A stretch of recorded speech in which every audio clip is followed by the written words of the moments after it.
अच्छा, हम लोगों ने सबसे पहले पढ़ा था सेट के बारे में, फिर उसके बाद हमने डिस्कस किया रिलेशंस के बारे में, फिर फंक्शंस, और आज हमने पढ़ना है प्रोपोजिशनल लॉजिक एंड इक्विवेलेंस। ठीक है।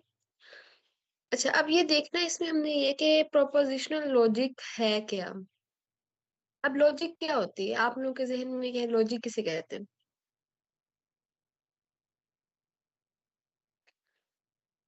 बच्चों, सोना नहीं है, जागना है।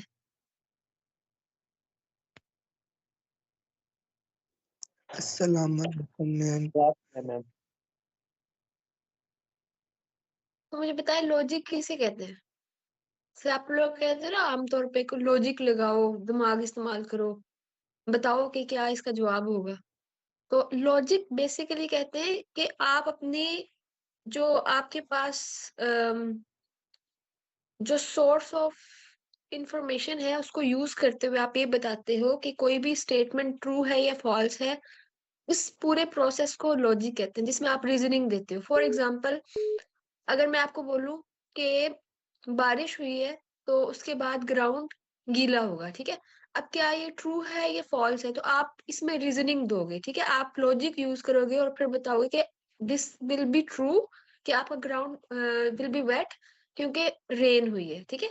तो इस पूरे प्रोसेस को जहाँ पे आप रीजनिंग देते हो, मैथमेटिकल रीजनिंग होती है, इस प्रोसेस को कहते हैं लॉजिक। और उस स्टेटमेंट को कहते हैं प्रोपोजिशनल स्टेटमेंट, ठीक है। अब इसका मतलब क्या है कि logic is basically the study of the principles and the methods, जो कि बताता है कि आपके पास कोई भी स्टेटमेंट ट्रू होगी या फॉल्स होगी, ठीक है। आप उसके पीछे की पूरी साइंस यूज करते हो, उस पूरी ब्रांच को जिसके अंदर आप मैथमेटिकल रीजनिंग देते हो, उसको कहते हैं लॉजिक, ठीक है। और अच्छा, मुझे बच्चों, आप लोग फिर रिमूव करना शुरू कर दिए आप लोगों ने एक दूसरे को। मिस अस्सलाम वालेकुम मिस, क्या है मिस, ये कंट्रोल बंद कर दे रिमूविंग वाला, ये फिर शुरू हो गए हैं। सर, मुझे यहाँ पर पता नहीं कि कैसे करते हैं। एक मिनट, अब इसके ऊपर फिर से टाइम लगेगा। और प्लीज बस 2 मिनट लगा के कर लें। अभी मैं एंटर हुआ तो बस रिमूव।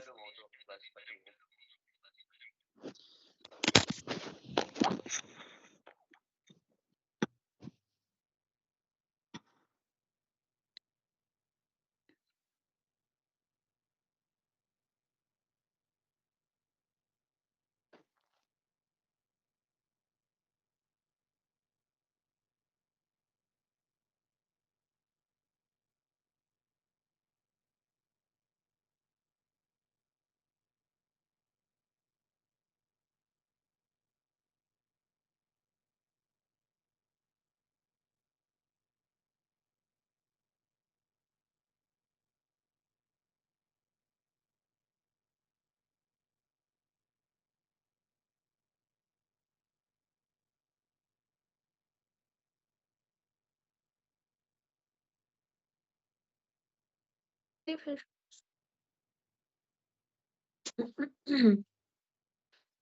अम, तो हम बात कर रहे थे लॉजिक की और स्टेटमेंट की, ठीक है। तो logic is basically the branch of mathematics जिसमें आप मैथमेटिकल रीजनिंग यूज करते हो और किसी भी आर्ग्यूमेंट को वैलिड या इनवैलिड कहते हो। और कोई भी स्टेटमेंट को will be a prepositional statement अगर उसकी वैल्यू ट्रू होगी या फॉल्स होगी, मतलब दोनों एट टाइम नहीं हो सकती, ठीक है। तो प्रोपोजिशनल स्टेटमेंट यहाँ पर लिखा हुआ आपको नजर आ रहा होगा, एक ऐसी स्टेटमेंट होती है जिसकी वैल्यू या तो ट्रू होती है या फॉल्स होती है, बट नॉट बोथ, ठीक है। अब इसकी एग्जांपल देखते हैं। जैसे यहाँ पे लिखा हुआ है ग्रास इज ग्रीन, ठीक है। तो दिस इज इसकी ट्रू वैल्यू यस, कि हाँ ग्रास ग्रीन ही होता है, तो ये एक प्रोपोजिशन होगी। लेकिन close the door, this is not a proposition, सही है। इवन ये स्टेटमेंट भी नहीं होगी। और स्टेटमेंट और प्रोपोजिशन तकरीबन सेम ही होते हैं। फिर जैसे यहाँ पे लिखा हुआ है कि 4+2 = 6, ये भी एक प्रोपोजिशन है। 4+2 = 7, ये भी एक प्रोपोजिशन है, क्योंकि 4+2 = 7 नहीं होता, ये फॉल्स वैल्यू दे रहा है। तो हमने कहा है कि कोई भी स्टेटमेंट अगर उसकी वैल्यू ट्रू हो या फिर फॉल्स हो, but not both at the same time, तो इसका मतलब क्या है कि वो एक प्रोपोजिशनल स्टेटमेंट है। अब इसका क्या मतलब है कि दोनों स्टेटमेंट्स दोनों ट्रू या false at the same time हो सकते हैं। जैसे यहाँ पर आपको नजर आ रहा होगा x+2 इज पॉजिटिव, ठीक है। अब आपको नहीं पता कि x की क्या वैल्यू है, और अगर आप उसमें 2 ऐड करोगे तो क्या वो पॉजिटिव आएगा या नहीं आएगा। तो इस टाइम पर ये स्टेटमेंट नहीं है। ठीक हो गया। जैसे यहाँ पे लिखा हुआ है x+y = 12, you do not know the value of x and y, तो आप यहाँ पर क्लियर नहीं कर सकते कि ये ट्रू है या फॉल्स है। तो इसका मतलब ये हुआ कि this is not a statement. हम आगे चलते हैं। वो कहते हैं logic is important for mathematical reasoning, ठीक है। प्रोग्राम्स जो हम डिजाइन करते हैं, जो आपकी सारी प्रोग्रामिंग है, पीएफ आपने पढ़ी है सारी, पाइथन पढ़ा है, वो सब उसके पीछे की सारी रीजनिंग, उस सब में लॉजिक्स यूज होते हैं, ठीक है। और उनकी ट्रूथ वैल्यू होती है या तो ट्रू या फिर फॉल्स। ट्रू फॉल्स का मतलब है 1 या 0, उसकी वैल्यू कोई ना कोई होगी। अब यहाँ पर आप देखो एलिफेंट्स आर बिगर देन माइस, ठीक है। अब ये स्टेटमेंट है या नहीं, तो ये स्टेटमेंट है। और ज्यादातर जो स्टेटमेंट्स होती हैं प्रोपोजिशन भी होती है, तो ये प्रोपोजिशन भी है क्योंकि इसकी वैल्यू क्या है, ट्रू है। या तो ट्रू होगी या फॉल्स होगी, तो yes this is also a proposition. Then you have a statement is 520 less than 111, ठीक है। तो ये स्टेटमेंट है, प्रोपोजिशनल स्टेटमेंट है ये, और इसकी ट्रूथ वैल्यू क्या है, फॉल्स है। y is greater than 5। अब यहाँ पे देखो आपके पास y कंफर्म नहीं है कि y की वैल्यू क्या है, ठीक है। तो ये एक प्रोपोजिशनल स्टेटमेंट नहीं है। ठीक हो गया, समझ आ रही है आपको इतनी? यस बच्चों मैम। आप लोगों को समझ आ रही? जी मैम। अच्छा, अब यहाँ पर ये एक प्रोपोजिशनल स्टेटमेंट नहीं, क्योंकि हमें y की वैल्यू कंफर्म नहीं कि क्या है, तो हम नहीं बता सकते कि ये ट्रू है या फॉल्स है। फिर लिखा हुआ है today is January 27 and 99 less than 5। तो यहाँ पर again this is a statement, क्योंकि हम टुडे इज January 27 इसको चेक कर सकते हैं कि क्या ये ट्रू है या फॉल्स है। और फिर 99 लेस देन 5 को भी चेक कर सकते हैं। और एंड पे आपके पास जो एंड गेट का ऑपरेशन होता है, ऑपरेटर, वो लग के आपके पास एंड पे कोई ना कोई रिजल्ट आएगा, तो आप उससे उसकी वैल्यू या तो ट्रू हो गई या फॉल्स हो गई, ठीक है। दोनों एक साथ नहीं हो सकती। अब जैसे please do not fall asleep, ठीक है। तो ना तो ये स्टेटमेंट है ऑब्वियसली, अगर स्टेटमेंट नहीं तो प्रोपोजिशन तो हो ही नहीं सकती। तो इसकी ना तो ट्रू वैल्यू है कोई, ना ही कुछ और। If the moon is made of cheese then I will be rich. अब हमें इस आर्ग्यूमेंट से ये पता चल रहा है कि अगर moon is made of cheese then I will be rich, तो उसने यहाँ पे कंडीशन लगा दी है कि मैं रिच तभी होगा when the moon will be made of the चीज। तो अब यहाँ पे ट्रूथ और फॉल्स का कॉन्सेप्ट आ जाता है कि अगर वो होगा तो देन अगली जो कंडीशन है, जो रिजल्ट है, वो आप अचीव कर लोगे, then I will be rich, you will be rich, अगर आपकी कंडीशन जो है moon is made of the cheese fulfil होगी। तो yes this will be a statement as well as the proposition, ठीक है। x less than y if and only if y is greater than x। यहाँ पर देखो कि ये एक स्टेटमेंट भी है, ये एक प्रोपोजिशन भी है। अब यहाँ पे although we do not have the clue कि x क्या है और y क्या है, लेकिन इस स्टेटमेंट को आप जरा गौर से पढ़ो। वो ये कह रहा है कि x less than y if and only if y is greater than x। तो यहाँ पर इसकी जो ट्रूथ वैल्यू है वो ट्रू ही आएगी, क्योंकि एक ही वो बात कर रहे हैं कि x लेस देन y होगा सिर्फ तब जब y is will be greater than x। तो आप x की या y की कोई भी वैल्यू पुट करो, ठीक है, इस जगह पर, और वही वैल्यूज आपने यहाँ पे रखनी है। फॉर एग्जाम्पल x की आप 5 रख लो, y की आप 10 रख लो, और यहाँ पर भी 10 ग्रेटर देन 5, तो मतलब अल्टीमेटली ये भी ट्रू होगा और ये भी ट्रू होगा, ठीक है। क्योंकि दोनों साइड पर आप x और y की वैल्यू बिल्कुल सेम रखने वाले हो, ठीक है, चेंज नहीं करनी है आपने। तो ये आपको अल्टीमेटली इसका जो आंसर होगा वो क्या देगा, ट्रू ही देगा। तो yes this will be statement and the proposition as well. अब इसी तरह बात की गई कंबाइनिंग प्रोपोजिशन की। पहले हमने यहाँ पर पढ़ा सिर्फ कोई एक प्रोपोजिशन थी, इफ एंड ओनली इफ की, लेकिन यहाँ पर अगर आप देखो एक ये प्रोपोजिशन है, एक ये प्रोपोजिशन है, और उसको कंबाइन किया गया विद द एंड ऑपरेटर। ठीक है, इसी तरह अब हमने कंबाइन करना है प्रोपोजिशंस को। तो कहता है वन और more proposition can be combined to form a single compound proposition. और इसमें होता ये, जैसे आपके पास ये एग्जांपल है कि 3+2 = 5 and Lahore is a city in Pakistan. तो एक प्रोपोजिशन ये हो गई और एक हो गई Lahore is a city in Pakistan. तो इन दोनों को कंबाइन किया गया बाय यूजिंग एंड ऑपरेटर। तो ऑपरेटर्स हम कौन कौन से यूज करते हैं फॉर कंबाइनिंग? एंड, और, not, if and only if का होता है, एक्सोर का होता है, और इफ एंड देन का होता है। ठीक है, ये हम पढ़ते हैं आप। तो हमने ये वाले सारे लॉजिकल ऑपरेटर्स पढ़ने हैं, इनको समझना है कि इनका मतलब क्या है, इनके ट्रुथ टेबल्स कैसे बनते हैं, और इनको लॉजिकली रिप्रेजेंट कैसे किया जाता है किसी भी स्टेटमेंट को। निगेशन मतलब नॉट, इसका ये सिंबल होता है। कंजंक्शन मतलब एंड, डिसजंक्शन मतलब और, एक्सक्लूसिव और एक्सोर जिसको हम कहते हैं इम्प्लीकेशन यानी इफ देन, इसके सिंबल्स आपने देख लेने साथ में। And bye conditional, if and only if, और इसका जो सिंबल है वो ये है। अब हम इन सबको वन बाय वन देखते हैं, इनके ट्रुथ टेबल कैसे काम करते हैं। तो ये जो निगेशन है ये यूनरी ऑपरेटर होता है, मतलब इसके अंदर सिर्फ एक ही आपके पास अगर स्टेटमेंट होगी, यानी एक प्रोपोजिशन के ऊपर ही ये काम करेगा। ठीक है, तो इफ यू हैव ट्रू तो उसकी निगेशन फॉल्स है, इफ यू हैव फॉल्स तो उसकी निगेशन क्या है? ट्रू है। फिर आप पास बाइनरी ऑपरेटर आ जाते हैं।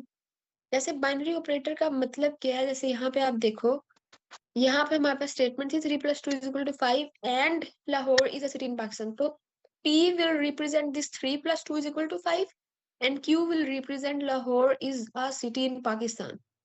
P and Q, यानी यहाँ पे दो आपके पास ऑपरेटर आ गए, P और Q, और इसको आपने P and Q किया हुआ है। ठीक है, सॉरी, P और Q यहाँ पे किया हुआ है। सही है।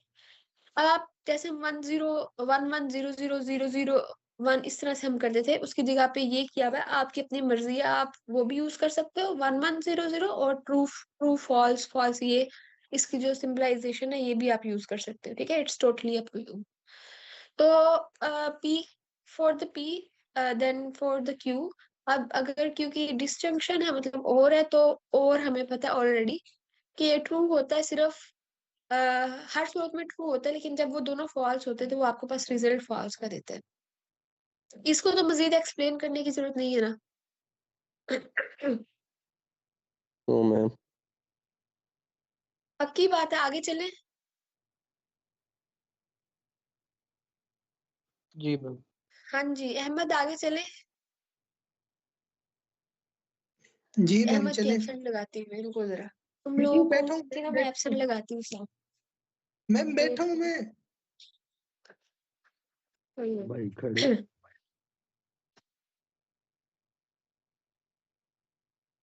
अभी जिस चीज का मैं नाम लूंगी और मुझे 0.1 सेकंड में जवाब नहीं आया ना उसका, तो उसकी एब्सेंट लगेगी।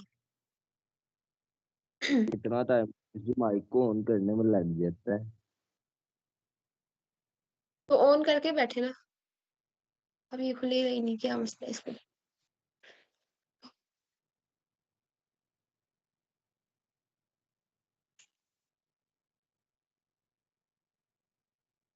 हम्म, ओके।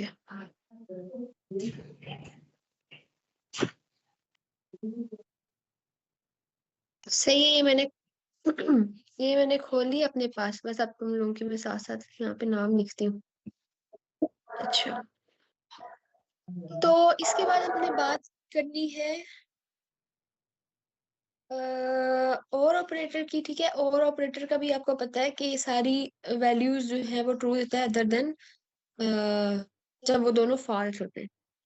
अच्छा, फिर इसके बाद हम बात करते हैं एक्सक्लूसिव और यानी एक्सोर की। ठीक है, अब एक्सोर में होता ये है कि ये तब सिर्फ आपको ट्रू वैल्यू देता है जब दोनों के सिंबल्स ऑपोजिट हों। ठीक है, अगर दोनों ट्रू है तो it will give you the false, अगर दोनों फॉल्स है it again will give you the false. लेकिन ट्रू सिर्फ तब देगा जब इनमें से कोई भी एक ऑपरेटर चेंज होगा, यानी true and then false, it will give you true.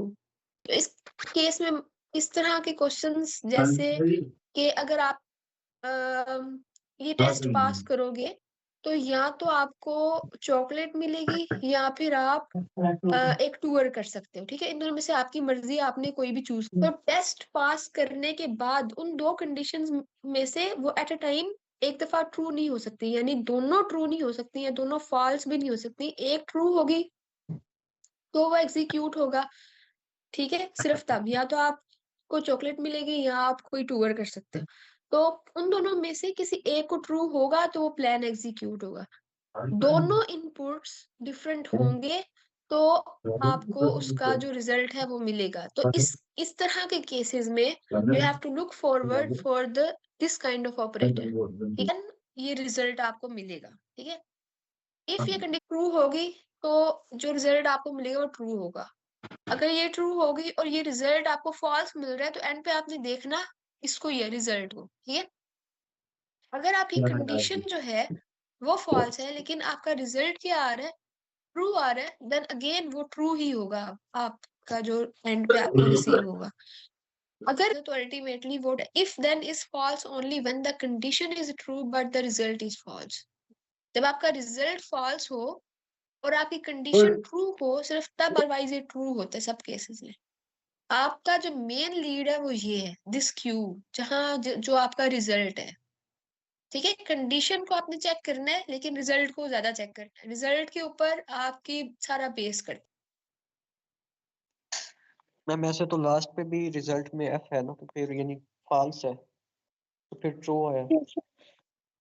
क्योंकि यहाँ पर जो पीछे आपके पास रिजल्ट है ना, जो कंडीशन है वो अलाइन कर रही है विद योर रिजल्ट, ठीक है। दोनों अलाइन कर रहे हैं इसलिए, समझ आई बात। जी मैम मैम दोबारा से समझा रहे हैं एकदम।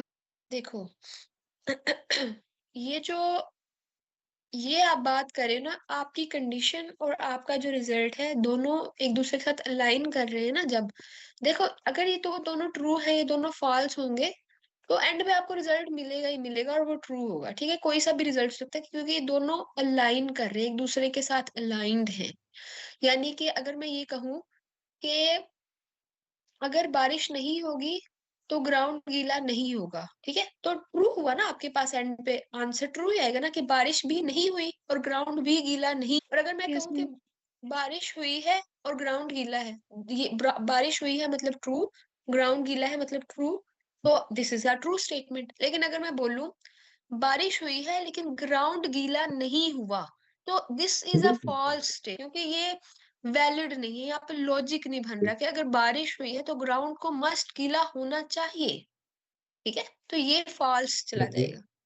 लेकिन अगर मैं ये बोलूं कि बारिश नहीं हुई लेकिन ग्राउंड गीला है, तो ये ट्रू स्टेटमेंट है, ग्राउंड गीला किसी और वजह से भी हो सकता है। समझ आ रही है बात। यस मैम आ गई। अब ये क्लियर है सबको। Yes ma'am. Yes ma'am Fahad yes ma'am. Fahad स्नैन यस मैम क्लियर बस है। सही है, ये मुझे आवाज से पता चल गया सोए में। मैम जाग रहा हूँ। ठीक है, ईशा जाग रही है। जी जी सही मैम। इसका नाम है, अभी मैं लिखने लगी थी नाम। मोमिना, सही हो गया, शाबाश। Yes ma'am yes ma'am. ठीक है, मुझे बताओ मैंने क्या बताया यहाँ पे सारा। मैम ये आपने क्यों टेबल आपको ट्रू समझाया। दे रहा है। हाँ जी, ट्रू ट्रू क्यों दे रहा है, मेरी वाली एग्जांपल बताएं मुझे। इस पर कंडीशन का ट्रू होना मस्ट है, अगर वो दोनों कंडीशंस फुलफिल होंगी तो आप अगले स्टेप पे जा सकते हो। इसको इस तरह से लो जैसे गाड़ी है और उसके दो व्हील हैं, अगर वो दो व्हील सही सलामत होंगे तो आप गाड़ी चला सकते हो, अगर एक भी खराब होगा तो आप गाड़ी नहीं चला सकते। तो उन दोनों का ट्रू होना, ये उन दोनों का एक पेज पे फॉल्स होना क्या करेगा कि वो प्लान जो है वो एग्जीक्यूट होगा सिर्फ तब तब आपको ट्रू वैल्यू देगा जब वो दोनों एक पेज पर होंगे।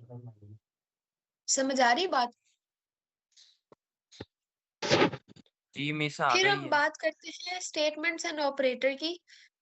अब हमने यहाँ पर वही कंबाइन किस तरह से करना है। फॉर एग्जाम्पल अगर मैं आपको कह रही हूँ कि मुझे इस चीज का एक ट्रुथ टेबल बना के दो, ठीक है, निगेशन P और निगेशन Q। तो आपने simple P Q negation P negation use कर लेने 1100 1010 या आप टी और एफ भी यूज कर सकते हो। आएगा एक भी ट्रू होगा तो आपको वो ट्रू देता जाएगा। अगेन ये भी आपके पास बिल्कुल हवा होगा। स्टेटमेंट दी हुई होगी कि ये स्टेटमेंट्स दी हुई होंगे यानी सेंटेंसेस, और आपने इसको इसके लॉजिकल फॉर्म या फिर सिंबॉलिक फॉर्म में लिखना होगा इस तरह से, ठीक है। यूजुअली ऐसे क्वेश्चन आएंगे पेपर में, तो आपने इसको खुद देखना है। फॉर एग्जाम्पल ये आपने खुद ही से ज्यूम कर लेना है कि पी आप किसको कह रहे हो, क्यू आप किसको कह रहे हो। देन अगर स्टेटमेंट है इट इज नॉट हॉट, तो आप क्या करोगे, पी की अगर स्टेटमेंट है इट इज हॉट, तो नॉट हॉट मतलब negation of your P. Then it is neither hot nor sunny, तो ना ही पी की निगेशन आ जाएगी और साथ में सनी की निगेशन आ जाएगी। नॉर मतलब यू हैव, ना तो वो है हॉट ना ही वो हॉट है। फॉर एग्जाम्पल सॉरी, ना तो आपके पास हॉट है ना सनी है, तो आपके पास एंड का ऑपरेटर यहाँ पे लगेगा, ठीक है। ये यहाँ पे जो आप बट और नोर यूज करते हैं ना, दिस गोज विद और एंड का ऑपरेटर, फरहान ठीक शेयर है। कर सकता है? ये आपने स्टेटमेंट में खुद देख लेना है। अगर आपकी स्टेटमेंट में लिखा हुआ हो बट एंड नीदर नोर, तो आपने उसका जो सिंबल यूज करना है वो एंड का यूज करना है। अच्छा, अब ये कुछ एग्जाम क्वेश्चंस हम करते हैं। To take discrete mathematics you must have taken calculus और a course in computer science. अब ये एक स्टेटमेंट है, इसकी आपने लॉजिकल फॉर्म या फिर सिंबॉलिक फॉर्म जो है वो लिखनी है। तो मैं कहती हूँ कि P है to take the discrete mathematics, Q is you must have taken calculus, या अब आपने ना यहाँ पे ऐसी स्टेटमेंट जिसमें क्लियरली लिखा होता है ना, इफ मेंशन किया हुआ होता है जिसमें ना ऑलरेडी, ठीक है। जैसे यहाँ पर आपके पास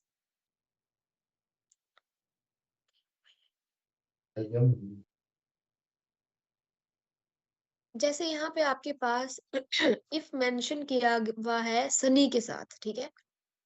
तो you can go to the park if it is sunny and you have finished your work। तो sunny and your work ये इन दोनों के साथ ये if वाली जगह पर आएंगे, and then you can go to the park। this will be your आपकी क्या है रिजल्ट है। तो अगर तो क्लियरली आपकी स्टेटमेंट में मेंशन है if with any of the, if के साथ कोई भी फॉलोइंग में कोई स्टेटमेंट है, आपने इफ के बाद जो जगह पे रखना है इफ वाली जगह पर, देन फिर आगे जो भी रिजल्ट है उसको। अच्छा, अब ये वाला एक क्वेश्चन था, ये बिल्कुल एक्सोर में जिस तरह से हम करते हैं वैसा है। When you buy a new car from Acme motor, ठीक है, you get 2000 back in the cash और अ 2% कार लोन। अगर आप एक कंपनी से कोई भी कार खरीदते हैं न्यू, तो या तो आपको 2 के बैक मिलेगा कैश, या फिर आप 2% कार लोन ले सकते हो। उन दोनों में से कोई एक नहीं ले सकते, कोई एक चीज। तो यहाँ पे अब आप एक्सोर यूज करोगे। When you buy a new car, P, Q will be your 2K cashback और 2% car loan will be R। तो इन दोनों के दरमियान में आपके पास एक्सोर यहाँ पर आप यूज करोगे, ठीक है। और एक्सोर के साथ ये सिंबल होता है एक्सोर का, और आपको मैंने पहले भी समझा दिए थे कैसे यूज करते हैं। अगेन ये भी आपके पास एक है, ये आप देख लेना खुद ही। Then we come to the equivalence statements. Equivalence statement बिल्कुल वैसे ही है जैसे हमने पहले भी पढ़ा था, कि आपके पास कोई सी 2 स्टेटमेंट हो और अगर आप उनके ट्रुथ टेबल फाइंड आउट कर लो और वो बिल्कुल सेम आए, तो हम कह सकते हैं कि दीज स्टेटमेंट्स आर इक्विवेलेंस। जैसे एक ये आपके पास स्टेटमेंट है और एक ही, यानी अगर आपके पास P और Q हो और आप उनका एंड लो और एंड के बाद निगेशन लो, या फिर उन दोनों की अलग अलग निगेशन लेकर उनके दरमियान और का ऑपरेटर यूज करो, तो दे आर इक्विवेलेंट स्टेटमेंट्स, ठीक है, जैसे यहाँ पे मेंशन है। क्यों? क्योंकि उनकी जो अब टोटोलॉजी कहते हैं एक ऐसे स्टेटमेंट को जो हमेशा ट्रू हो। ये बिल्कुल वैसे ही हमने बात की कि किसी भी 2 इक्विवेलेंट स्टेटमेंट्स के ऊपर अगर आप इफ एंड ओनली इफ लगाते हो तो हमेशा टोटोलॉजी होती है, हमेशा वो ट्रू वैल्यू देती है। ये बिल्कुल वैसे ही है। अब आप देखो कि आपके पास एक एग्जाम्पल है, जैसे P है, उसकी निगेशन दी हुई है, और अगर आप उन दोनों के ऊपर और यूज करते हो तो आपके पास वो ट्रू देगी, यानी कि ट्रू वैल्यू होगी, टिटोलॉजी होगी उसकी, ठीक है, अगर आप और अप्लाई करो। फिर इस तरह आपके पास कंट्रडिक्शन होती है, एक ऐसी स्टेटमेंट जो हमेशा फॉल्स होती है, आपको हमेशा FF देगी इधर इंस्टेड ऑफ द T।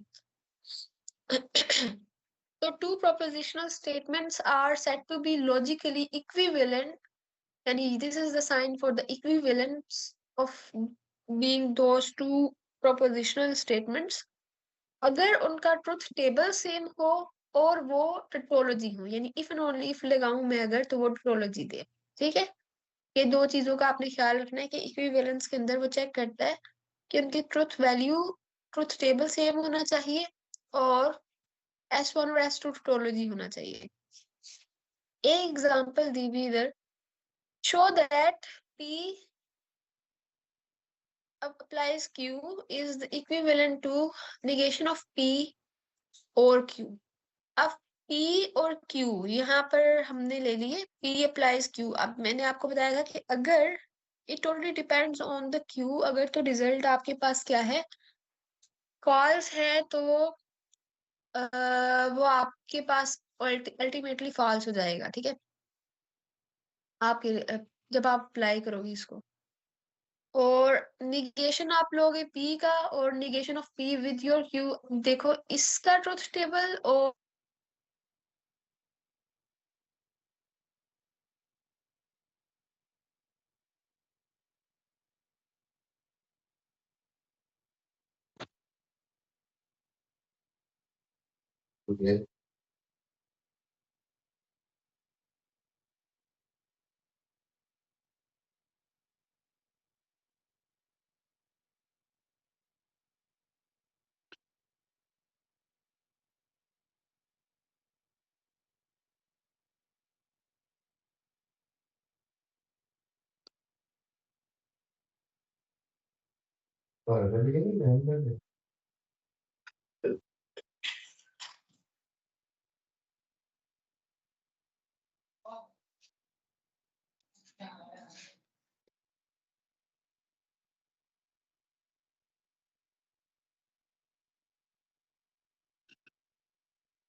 ਮੈਨੂੰ ਲੱਗਦਾ ਮੈਂ क्लास लीव कर गया, पता नहीं।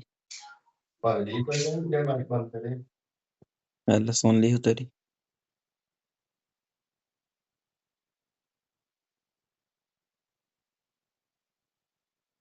पता नहीं मैम का नाम नहीं शो हो रहा।